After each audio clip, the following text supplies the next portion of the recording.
Hello students, welcome to my channel home science exam master. आज नए practice set के साथ जो कि हमारे आपके यूजीसी नेट, जीआईसी प्रवक्ता, टीजीटी, पीजीटी, अन्य जितने भी आपके कॉम्पिटिटिव एग्ज़ाम हैं सबके लिए अत्यंत महत्वपूर्ण टॉपिक संतुलित आहार का क्वेश्चनर लेकर के आई हूँ। इसमें हम लोग कुछ क्वेश्चंस को डिस्कस करेंगे और आप देखेंगे कि आपको इसके साथ साथ में आपका जो बैलेंस डाइट है, संतुलित आहार का टॉपिक है, वो आपका क्लियर हो जाएगा, क्योंकि मैं बीच बीच में आपको बताती जाऊंगी। ठीक है, तो आप सभी प्रश्नों को का जो मैं उत्तर बताती हूँ उसको ध्यान से देखें और सुनें, और लाइक ज़रूर करें, कमेंट करें, सब्सक्राइब करें मेरा channel home science exam master. तो पहले प्रश्न से हम लोग आगे बढ़ते हैं, पहले प्रश्न की तरफ। और पहला प्रश्न है हमारा, सूची 1 में दिए गए परीक्षण सामग्री का सूची 2 में दिए गए भोजन बनाने के उपक्रम के साथ सुमेलित कीजिए। ठीक है, तो यहाँ पर कुछ परीक्षण सामग्री हैं और भोजन बनाने का उपकरण भी यहाँ पर उपक्रम दिया हुआ है, मतलब कि किस तरह से आप जब कोई किसी भी भोज्य पदार्थ को तैयार करते हैं तो उसकी बात यहाँ पर की गई है। और इसकी परीक्षण सामग्री का मतलब क्या हुआ कि उसको कैसे हम प्रिजर्व करते हैं। ठीक है, तो यहाँ पर कुछ प्रिजर्विंग एजेंट्स हैं और यहाँ पर कुछ खाद्य सामग्री है जिसमें कि प्रिजर्वेशन करते समय आप इनका प्रयोग करेंगे। और ये प्रश्न आपका यूजीसी नेट एग्ज़ाम दिसंबर 2019 का है। तो पहला है आपका बेंजोइक एसिड और सल्फर डाइऑक्साइड, नियासिन, एसिटिक अम्ल और सोडियम नाइट्रेट। तो ये यहाँ पर दिया हुआ है और नीचे आपका विकल्प चुनिए। तो मैं यहीं पर आपको बता देती हूँ, नीचे का विकल्प आपको दिखा दूंगी तो आप उससे अपने आंसर को मैच कर लेंगे। बेंजोइक एसिड, सबसे पहले जो बेंजोइक एसिड है वो किस चीज़ को प्रिजर्व करने के लिए यूज़ किया जाता है, तो वो जेम्स और जेलीज जो हम लोग जेम घर में खाते हैं वो और जेलीज के लिए उसका प्रयोग किया जाता है। आप सल्फर डाइऑक्साइड का प्रयोग किस चीज़ के लिए, सुखाई गई सब्जियों को, सुखाई गई सब्जियां जो हैं उसमें किसका प्रयोग होता है, सल्फर डाइऑक्साइड का प्रयोग किया जाता है। और नियासिन जो है आपका मतलब विटामिन B3, ये इसका किस चीज़ को प्रिजर्व करने के लिए, चीज़ को प्रिजर्व करने के लिए किया जाता है। एस्टिक एसिड का प्रयोग आपका चटनी को मतलब सॉस को उसको प्रिजर्व करने के लिए किया जाता है। और सोडियम नाइट्रेट जो है वो क्या, मांस के लिए, तो संशोधित गोश्त। ठीक है, तो इस तरह से आप इन चीज़ों को याद रखेंगे कि प्रिजर्वेटिव, ये सारे प्रिजर्वेटिव हैं और इनके लिए, इनको प्रिजर्व करने के लिए इनका प्रयोग किया जाता है। और अगर विकल्प से अगर हम देखें कि सही विकल्प चुने, इसमें अगर देखते हैं तो ऑप्शन नंबर बी आपका करेक्ट होता है। आप इसको बाद में आगे पीछे करके आप इसको देख लें। और ऑप्शन नंबर बी इस तरह से, ए का 5वां, तो आप देखेंगे ए का 5वां बेंजोइक एसिड जो है वो किसके लिए, जैम एवं जेली के लिए। और बी का आपका है, बी का हो जाता है तीसरा। ठीक, बी का तीसरा, तो बी में क्या था, सल्फर डाइऑक्साइड, वो किसके लिए, सुखाई गई सब्जियों के लिए। तो इस प्रकार इसी क्रम में हम लोग आगे बढ़ेंगे और ऑप्शन नंबर बी क्या है, करेक्ट होता है। नेक्स्ट क्वेश्चन है हमारा, साइनोजेन रासायनिक सूत्र के साथ एक रासायनिक यौगिक है। तो साइनोजेन रासायनिक सूत्र के साथ एक क्या है, रासायनिक यौगिक है। तो C4N4, CN2 और CN4, C1N1। तो इसमें इसका क्या मतलब है कि रासायनिक सूत्र के साथ एक रासायनिक यौगिक है। तो C4N4 मतलब कार्बन के 4 अणु और नाइट्रोजन के 4 अणु। तो साइनोजेन है जो इसका रासायनिक सूत्र क्या है, C4N4 है। मतलब यहाँ पर इसका ये फॉर्मूला पूछ रहा है, तो C4N4 यहाँ पर करेक्ट आंसर हो जाता है। नेक्स्ट है हमारा, हमें संतुलित आहार लेना चाहिए क्योंकि यह स्वादिष्ट होता है, इससे स्वास्थ्य ठीक रहता है, इसमें आहार संबंधी समस्त आवश्यकताएं पूरी होती है, इससे सौंदर्य की वृद्धि होती है। तो इस तरह के प्रश्न भी एग्जाम में देखने को आपको मिलेंगे। और ये प्रश्न जो है ये हमारा PGT 2003 के एग्जाम में है और इसमें संतुलित आहार, तो इसमें आहार संबंधी समस्त आवश्यकताएं पूरी हो जाती हैं। ओके, तो करेक्ट ऑप्शन क्या है, ऑप्शन नंबर सी हमारा करेक्ट है। जहां मुझे लगेगा कि आपको कुछ बताना है, कोई चीज़ बताने वाली है, तो मैं वहां पे ज़रूर आपको बताऊंगी, तो इसलिए आप बिल्कुल भी निश्चिंत रहें। जैसा मैंने कहा है कि प्रश्नों का सॉल्व कराते समय ही हम लोग इसको पूरा कवर करते हुए चलेंगे। तो संतुलित आहार में हमारी क्या क्या चीज़ें आती हैं, यहाँ पे मैं थोड़ा सा बता दूं आपको कि इसमें कार्बोहाइड्रेट, वसा, खनिज लवण, विटामिन तथा प्रोटीन की उचित मात्रा का सम्मिश्रण हो, जिससे कि हमारा आहार संबंधी क्या हो जाए, समस्त आवश्यकताएं पूरी हो जाती हैं।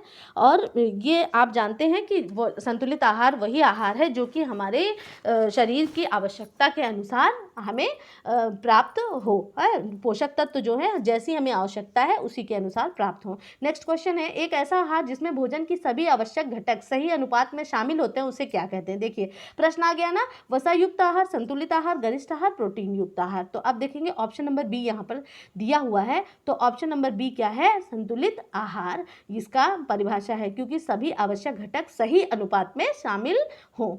तो नेक्स्ट है क्वेश्चन, भोजन का पौष्टिक मूल्य किस विधि से बढ़ाया जा सकता है, खमीरीकरण, अंकुरण, फोर्टिफिकेशन, उपरोक्त सभी। ठीक, तो यहाँ पर जो ये प्रश्न है कि भोजन का पौष्टिक मूल्य किस प्रकार से बढ़ाया जा सकता है, तो यहाँ पर ये सारी चीज़ें जो हैं कि खमीरीकरण, अंकुरण और फोर्टिफिकेशन और उपरोक्त सभी, तो यहाँ पर करेक्ट आंसर जो है वो होता है उपरोक्त सभी। तो आंसर नंबर डी यहाँ पर करेक्ट होता है। ठीक है, अब मैं बताऊँ आपको कि आंसर नंबर डी, ठीक है, खमीरीकरण किण्वन की प्रक्रिया से के द्वारा CO2 रिलीज होती है। अंकुरण से क्या होता है, विटामिन सी की वृद्धि होती है जो कि पाचनशीलता को बढ़ाती है। फोर्टिफिकेशन क्या है, फोर्टिफिकेशन आपका जैसे किसी चीज़ में किसी अन्य चीज़ को मिला देना कि मतलब जिससे कि उसका उसमें वृद्धि हो जाए। ठीक है, तो यहाँ पे सॉल्ट है, सॉल्ट में किसका मिलाना, आयोडीन का मिलाना फोर्टिफिकेशन का उदाहरण है। मैंने पिछले वाले जो इससे पहले 2 वीडियो पहले जो बनाया था उसमें क्या हो गया था, थोड़ा सा उसमें सप्लीमेंट में मैंने बता दिया था सॉल्ट का, तो नहीं, सॉल्ट जो है आयोडीन, वो मिस्टेक हो गई थी। तो सॉल्ट किसके लिए में जो आयोडीन मिलाते हैं वो फोर्टिफिकेशन का उदाहरण है। ठीक है, और सप्लीमेंट में जैसे कि किसी चीज़ की पौष्टिकता को, जैसे खिचड़ी बना देना, ठीक है, तो वो क्या हो गया, वो सप्लीमेंट है। ठीक है, और फोर्टिफिकेशन में आपका नमक में आयोडीन का मिलाना, वो क्या हो गया, जैसे कोई एक्स्ट्रा चीज़ हमने मिला करके उसकी वैल्यू को इन्हेंस कर दिया। तो नेक्स्ट क्वेश्चन है हमारा,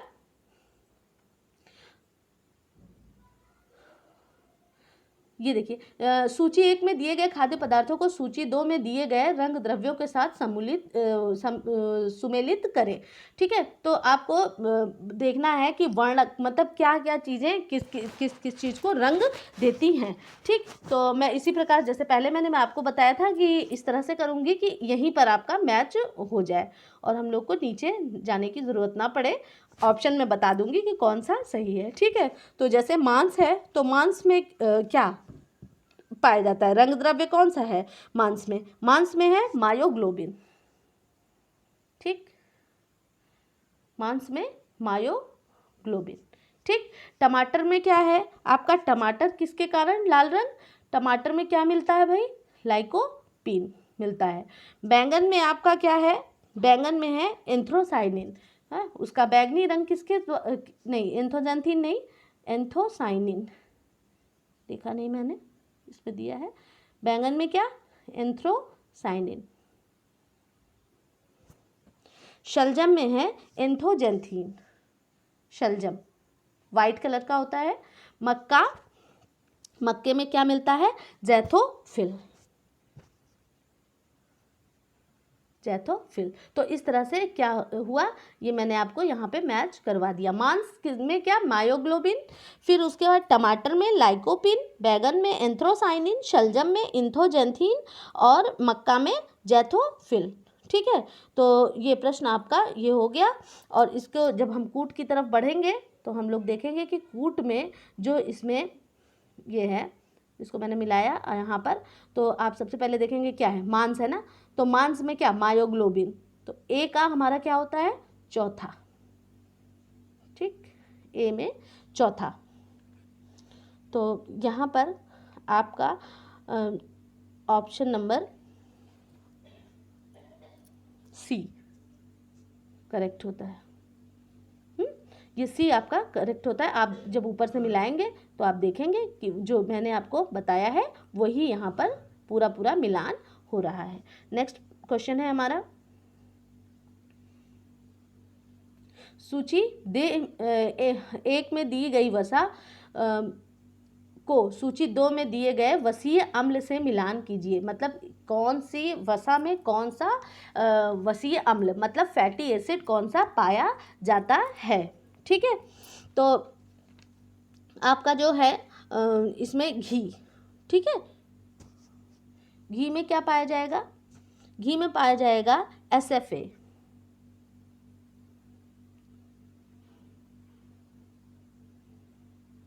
मतलब सैचुरेटेड फैटी एसिड, ये ज़्यादा अच्छी नहीं होती है। ठीक है, सरसों में आपका सरसों में पाया जाएगा म्यूफा, म्यूफा, हाँ ये है आपका मोनो अनसैचुरेटेड फैटी एसिड, ये भी गुड है। और आपका करडी मतलब सेफ्लावर में सेफ्लावर में आपके पाया जाएगा LA। और अलसी, फ्लैक्स में क्या पाया जाता है, फ्लैक्स में आपके पाया जाता है ALA। ठीक है, तो ये यहाँ पर इस तरह से आपका सही मिलान होता है।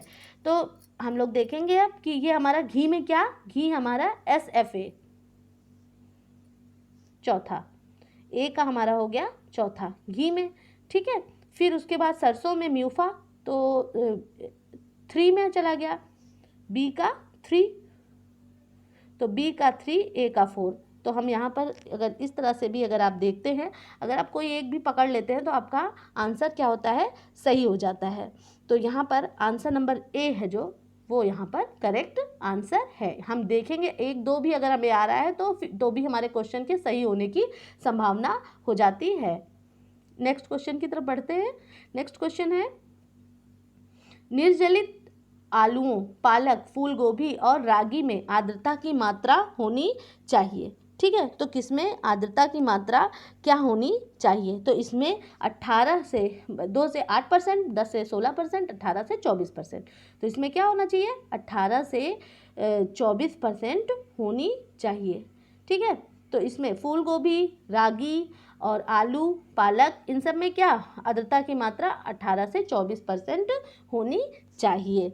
क्योंकि क्या है, इसमें बहुत ज़्यादा उसकी ज़रूरत नहीं होती है, बहुत ज़्यादा मॉइस्चर रहे लेकिन ऐसा ना हो कि बहुत ज़्यादा पानी उसमें भरा हुआ हो। ठीक है, तो इसमें आर्द्रता कितनी होनी चाहिए, 18 से 24% होना चाहिए और इसका तापमान भी 3 डिग्री सेल्सियस से 4 डिग्री सेल्सियस के मध्य होना चाहिए। तो आपका पालक, मेथी, बथुआ, चौलाई, चने का साग, सरसों का साग, पुदीना, हरा धनिया, फूल गोभी आदि में लोहा, कैल्शियम, रेशा और फोलिक एसिड, विटामिन B2 क्या होता है, इन सब में क्या होता है, आयरन, कैल्शियम और आपके रफेज होते हैं, फोलिक एसिड होते हैं, विटामिन B2 होता है। निर्जलित आलूओं, पालक, फूल गोभी और रागी में आर्द्रता की मात्रा कितनी होनी चाहिए, 18 से 24% के बीच होनी चाहिए तथा इसका उचित तापमान 3 डिग्री सेल्सियस से 4 डिग्री सेल्सियस के मध्य होना चाहिए। नेक्स्ट क्वेश्चन, निम्न में से कौन सा पोषण अभाव रोग नहीं है।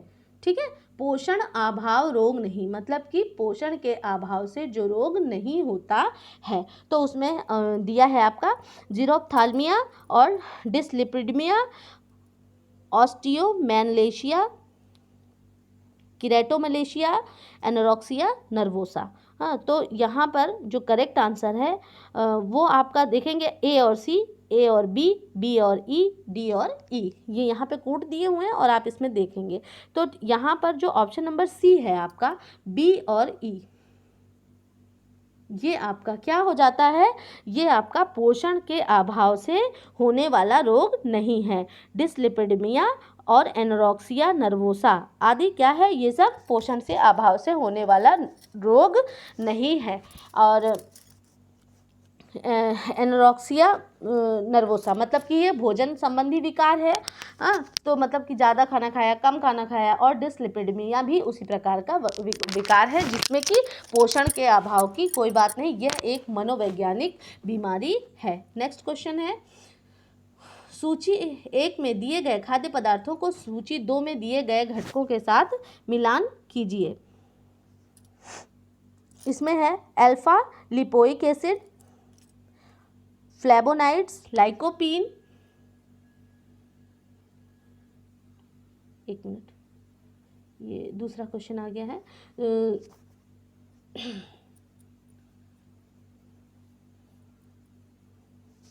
इसमें खाद्य पदार्थों को सूची 2 में दिए गए घटकों से मिलान कीजिए और नीचे दिए गए कूट में से सही उत्तर चुनिए।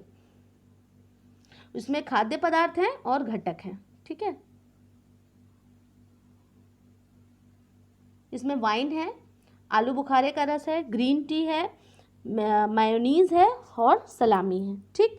तो वाइन जो है वो रिजीवेट्रॉल के घटक से होता है, हाँ, उसमें यूज़ होता है। और आलू बुखारे का रस सोडियम बेंजोएट से, ठीक है। तो वाइन के लिए हम लोग सबसे पहले क्या, रेजीवेट्रॉल, हाँ, वाइन के लिए रेजीवेट्रॉल से मिलान करेंगे। आलू बुखारे के रस को कैसे प्रिजर्व करेंगे, सोडियम बेंजोएट से करेंगे। उसमें होगा ग्रीन टी जो आपका है वो कैटेचिन्स,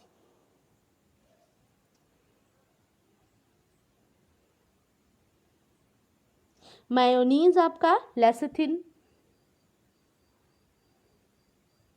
और सलामी सोडियम नाइट्रेट। एक मिनट, ये नीचे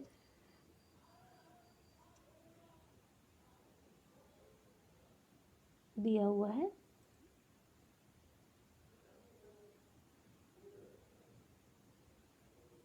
सोडियम नाइट्रेट, तो ई का VII, ठीक है। तो अब जब हम कूट की तरफ आगे बढ़ते हैं तो देखेंगे कि इसमें कौन सा ऑप्शन सही है। तो ऑप्शन नंबर डी यहाँ पर करेक्ट आंसर है, ई का VII, ठीक है। तो इस तरह से अगर आपको 1-2 भी आंसर क्लियर है तो भी आपका प्रश्न बन जाता है। नेक्स्ट क्वेश्चन है हमारा, UGC नेट का पूछा हुआ प्रश्न था ये, जो मैंने अभी आपको बताया। संतुलित आहार का अर्थ क्या है? ऐसा आहार जिसमें केवल फल और सब्जियां, ऐसा आहार जिसमें सभी पौष्टिक तत्व शामिल हों, ऐसा आहार जिसमें सभी आवश्यक पौष्टिक तत्व सही मात्रा में शामिल हों, और तरल आहार। तो आप यहाँ पर देख सकते हैं आंसर नंबर सी यहाँ पर बिल्कुल करेक्ट आंसर है। नेक्स्ट क्वेश्चन है हमारा, 1 कैलोरी है, ये प्रश्न पूछा हुआ है, 1 कैलोरी क्या है, ठीक है। तो 1 कैलोरी जल में 1 ग्राम का तापमान 1 डिग्री सेल्सियस बढ़ाने की वांछित ऊर्जा की मात्रा है। एक पोषक है। आहार विशेषज्ञ द्वारा भोजन विशेष में वसा की मात्रा की व्याख्या करने के लिए आविष्कृत एक बिंदु प्रणाली है। इनमें से कोई नहीं, ठीक है। तो जो आपकी जो कैलोरी है उसकी यहाँ पर कोई भी सही परिभाषा नहीं दी हुई है, और यहाँ पर करेक्ट आंसर होता है इनमें से कोई नहीं। अच्छा, होता क्या है, शारीरिक श्रम को करने के लिए हमें जिस शक्ति की आवश्यकता होती है उसे हम क्या कहते हैं, ऊर्जा कहते हैं। और ये भी प्रश्न आपका DSSB PGT 2018 में पूछा हुआ प्रश्न है, ठीक है। तो आप फिर से मैं इसकी व्याख्या बता दूं आपको कि शारीरिक श्रम करने के लिए हमें जिस शक्ति की आवश्यकता होती है उसे क्या कहते हैं, ऊर्जा कहते हैं। ऊर्जा को हम इस तरह से परिभाषित कर सकते हैं, ऊर्जा के कार्य करने की वह क्षमता जिससे शरीर की पेशियां क्रियाशील रहती हैं तथा शरीर द्वारा कार्य संपन्न किया जाता है, ठीक है। तो यहाँ पर ऑप्शन नंबर डी करेक्ट होता है, इनमें से कोई नहीं। अगला प्रश्न है हमारा, पुरुषों में स्त्रियों के मुकाबले BMR होता है, क्या होता है? BMR पुरुषों में ज़्यादा होगा कि महिलाओं में ज़्यादा होगा? तो आप इसका यहाँ पर ऑप्शन है कम, एक समान, अधिक, कोई नहीं। तो जो आपका ये क्वेश्चन है उसका जो आंसर है, आंसर नंबर सी, BMR क्या होता है, ज़्यादा होता है। जितना ज़्यादा बॉडी मास होगा, मतलब कि बॉडी मास जितना होगा और बॉडी का आकार जितना होगा उस पर क्या करता है, BMR क्या करता है, इफेक्ट डालता है, ठीक है। तो इसका बॉडी साइज़ का भी इफेक्ट पड़ता है, एक्टिविटी का भी इफेक्ट पड़ता है, बॉडी टेम्परेचर का भी इफेक्ट पड़ता है। BMR को प्रभावित करने वाले कारक जब पढ़ेंगे हम लोग तो BMR के बारे में अच्छे से इसको हम लोग देखेंगे कि BMR मतलब कि BMR को प्रभावित करने वाले तत्व कौन कौन कौन से हैं? तो पुरुषों का BMR कैसा होता है? अधिक होता है, महिलाओं की अपेक्षा होता है, क्योंकि उनकी बॉडी साइज महिलाओं से ज़्यादा होती है। नेक्स्ट क्वेश्चन है, काम करने की क्षमता को क्या कहते हैं? प्रश्न बहुत ही आसान है, आंसर नंबर बी यहाँ पर लिखा भी हुआ है, तो ऊर्जा है। Energy is the ability to do work, ये क्या है? हमारी एनर्जी की डिफिनेशन है। तो ऑप्शन नंबर बी यहाँ पे क्या होता है? करेक्ट होता है। सीधे सीधे डिफिनेशन ही पूछ लिया है। भोजन में ऊर्जा का सबसे संकेंद्रित रूप निम्न में से कौन सा है? सबसे संकेंद्रित रूप कौन सा है? ठीक है, और इसमें जो ये प्रश्न है इसको देखें आप ध्यान से। तो इसमें वो ऑप्शन है आपका, ऑप्शन नंबर ए में कार्बोहाइड्रेट्स, बी है वसा, सी है प्रोटीन और डी है विटामिन्स। ठीक है, तो इसमें सबसे जो भोजन में ऊर्जा की जब हम ऊर्जा उत्पादक की बात कर रहे थे तब मैंने बताया था कि कार्बोहाइड्रेट्स। ठीक है, तो सबसे संकेंद्रित रूप कौन सा है? कार्बोहाइड्रेट। अब आप कहेंगे कि इसमें 4 ग्राम है, इसमें 9 ग्राम है, तो कैसे ये ज़्यादा हो जाएगा? नहीं, इसका प्रयोग क्या होगा? इसका ज़्यादा प्रयोग करने से क्या होता है? शरीर में हमारे फैट्स इकट्ठा हो जाते हैं। तो भोजन में ऊर्जा का सबसे संकेंद्रित रूप क्या है? कार्बोहाइड्रेट है। और कार्बोहाइड्रेट शक्ति उत्पादक पदार्थों में आपने पढ़ा होगा, तो पहले कार्बोहाइड्रेट है, फिर उसके बाद क्या है? वसा है। ठीक है, तो कार्बोहाइड्रेट हमें क्या? ऊर्जा प्रदान करने का कार्य देता है। और कार्बोहाइड्रेट में क्या? कार्बन, ऑक्सीजन एवं हाइड्रोजन, इन तीनों का ये एक यौगिक है। और हाइड्रोजन जो है, जो हाइड्रोजन के परमाणु हैं उनकी ऑक्सीजन के जो परमाणु हैं उनकी अपेक्षा प्रायः दुगनी होती है। तो जो हाइड्रोजन के परमाणु हैं उनकी संख्या ऑक्सीजन की अपेक्षा क्या होती है? दुगनी होती है। ठीक, और कार्बोहाइड्रेट का कार्य क्या है हमारे शरीर में? कार्बोहाइड्रेट क्या करता है? वो हमें ऊर्जा प्रदान करता है। शर्करा का क्या मुख्य स्रोत है? जब कार्ब्स में क्या है? कार्ब्स में आपका एक है ग्लूकोज और दूसरा क्या है? स्टार्च। तो ये क्या? कार्बोहाइड्रेट है। और ग्लूकोज तंत्र का पोषण करती है। और जो आपका नर्वस सिस्टम है उसका क्या करता है? ये पोषण कौन करता है? जो आपके कार्बोहाइड्रेट की शर्करा है वही उसका क्या करती है? पोषण करती है। और शरीर के ताप को स्थिर बनाने का कार्य कौन करता है? कार्बोहाइड्रेट करता है। यहाँ पे आंसर दिया हुआ है, आंसर नंबर ए यहाँ पर क्या है? करेक्ट आंसर है। हम लोग बढ़ते हैं अगले प्रश्न की तरफ। अगला प्रश्न है हमारा, ऊर्जा का वह प्रमुख स्रोत निम्न में से कौन सा है और जिसे कुल दैनिक भोजन का प्रमुख भाग होना चाहिए? कार्बोहाइड्रेट, वसा, प्रोटीन, खनिज पदार्थ। ठीक है, तो यहाँ पर जो है ये कार्बोहाइड्रेट, वसा, प्रोटीन, खनिज पदार्थ। तो यहाँ पर करेक्ट ऑप्शन क्या हो जाता है? कार्बोहाइड्रेट। जब सबसे ज़्यादा भाग किस चीज़ का होना चाहिए? हम 65 से 70% तक भाग जो हमें ऊर्जा मिलनी चाहिए वो कार्बोहाइड्रेट से ही मिलनी चाहिए। और ये क्या है? भोजन का मुख्य भाग है। यह कार्बन, हाइड्रोजन तथा ऑक्सीजन का संगठन है। कार्बन, हाइड्रोजन तथा ऑक्सीजन का क्या है? संगठन है, जिसमें हाइड्रोजन की संख्या ऑक्सीजन से क्या है? दुगनी होती है। ठीक है, तो ये यहाँ पर हाइड्रोजन और 1 भाग ऑक्सीजन होता है। कितना? 2 भाग हाइड्रोजन और 1 भाग ऑक्सीजन भी होता है। कार्बोजन जो आपका कार्बोज है वो किस में पाया जाता है? मुख्यतः किस में पाया जाता है? एनिमल में पाया जाएगा या प्लांट में? ये प्लांट में पाया जाता है। जैसे रोटी, चावल, ये सब क्या? कार्बोहाइड्रेट्स के। तो हमारे भोजन का लगभग 65 से 70% भाग किससे होना चाहिए? कार्बोहाइड्रेट से हमारी डाइट में आना चाहिए। नेक्स्ट प्रश्न है, ऊर्जा की माप की इकाई क्या है? ग्राम, केल्विन, जूल और वोल्ट्स। ठीक है, तो ऊर्जा जूल और वोल्ट्स। तो ऊर्जा के माप की इकाई क्या है? वो हमारी क्या है? केल्विन है। तो ऊर्जा के माप की इकाई जूल है। कैलोरी नापने के यंत्र को कैलोरी मीटर कहते हैं और मैट्रिक प्रणाली में ऊर्जा मापने की इकाई जूल कहलाती है। ओके, जो मैट्रिक प्रणाली है उसमें क्या? ऊर्जा नापने की इकाई क्या कहलाती है? जूल कहलाती है। ठीक, और जूल एक न्यूटन बल से 1 किलोग्राम वस्तु को 1 मीटर की दूरी तक चलाने के लिए व्यय की गई ऊर्जा की मात्रा 1 जूल के बराबर होती है। तो जो ये प्रश्न है हमारा, ये TGT झारखंड का प्रश्न है और इसमें जो करेक्ट आंसर है कि ऊर्जा के माप की इकाई क्या है, तो इसमें जो आंसर इसमें दिया हुआ है वो आंसर नंबर बी केल्विन है। ठीक है, तो ये करेक्ट आंसर, जो आयोग ने जिस उत्तर को सही माना है मैंने उसको यहाँ पर मेंशन कर दिया है, व्याख्या मैंने बता दी है। ठीक, मैं कोई भी आंसर गलत नहीं बताती हूँ, जो आपके कमीशन से आंसर दिया हुआ होता है उसी आंसर को मैं बताती हूँ, तो इसलिए आप बिल्कुल भी कंफ्यूज ना हो। मैं कोई भी गलत आंसर आपको नहीं बताऊँगी, जिसको आयोग ने सही माना है उसी आंसर को मैं आपको बताऊँगी, जिससे अगली बार उस तरह का प्रश्न आए तो आपकी गलती ना हो। ठीक है, तो गतिशील संतुलन से तात्पर्य है, गतिशील और व्याख्या भी मैं उसके साथ में आपको बताती चल रही हूँ, तो आप बिल्कुल भी कंफ्यूज ना हो।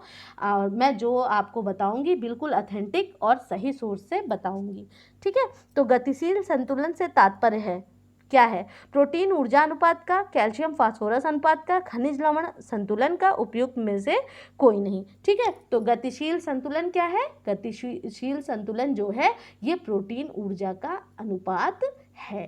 ठीक, और यह बच्चों के लिए सबसे ज़्यादा मतलब उनके पोषण की स्थिति को देखने, उनके ऊर्जा के उपयोग की स्थिति को देखने के लिए इसका प्रयोग किया जाता है। निम्नलिखित में से किसे ऊर्जा की प्रतिदिन आवश्यकता सबसे अधिक होगी? ठीक है, तो जैसा जिसका काम होगा उस तरह से उसको सबसे ज़्यादा ऊर्जा की आवश्यकता होगी। ठीक है, शिक्षक, क्लर्क, पत्थर तोड़ने वाला, गृहिणी। तो करेक्ट आंसर क्या हो जाता है? पत्थर तोड़ने वाला, क्योंकि उसमें उसका बहुत ज़्यादा ऊर्जा का व्यय होता है। अत्यधिक परिश्रम करने वाले, पत्थर तोड़ने वाले व्यक्ति को अत्यधिक ऊर्जा की आवश्यकता होती है और इसको आहार से 3000 कैलोरी भोजन प्रतिदिन लेना होता है। तो करेक्ट आंसर क्या है? Answer number C. खाली कैलोरी से तात्पर्य क्या है? खाली कैलोरी जो है उससे क्या तात्पर्य है? शून्य कैलोरी, सिर्फ कैलोरी, न्यूनतम कैलोरी, उपरोक्त में से कोई नहीं। तो यहाँ पर करेक्ट ऑप्शन होता है आंसर नंबर बी, सिर्फ कैलोरी। खाली कैलोरी से मतलब क्या है? सिर्फ कैलोरी से मतलब है। Only calories. शारीरिक श्रम करने के लिए हमें जिस शक्ति की आवश्यकता होती है उसको हम लोग क्या कहते हैं? उसको हम लोग एनर्जी या ऊर्जा कहते हैं। ओके, उसको हम लोग क्या कहते हैं? ऊर्जा कहते हैं। ऊर्जा को हम इस तरह से परिभाषित कर सकते हैं जिसको कि हम कैलोरी या ऊर्जा के नाम से हम बुला सकते हैं। तो जो खाली कैलोरी है वो क्या है? हमारी ऊर्जा है, और उसको हम क्या ओनली कैलोरी के नाम से ही बुलाएंगे। ये सब प्रश्न थोड़ा सा अलग होते हैं, हट के होते हैं। ये भी आपके GIC 2017 में आया हुआ प्रश्न है। ठीक है, तो नेक्स्ट है, एक कैलोरी कितने जूल के बराबर होती है? तो ये आपने रटा होगा, तो आप सभी को याद होगा कि एक कैलोरी कितने जूल के बराबर होती है। तो ये फैक्ट बेस्ड क्वेश्चन है, ये हमें इतना आना चाहिए कि 4.184 जूल के बराबर होती है। बहुत ही कॉमन सी बात है, इसको सभी को हमें याद रखना है। नेक्स्ट क्वेश्चन है,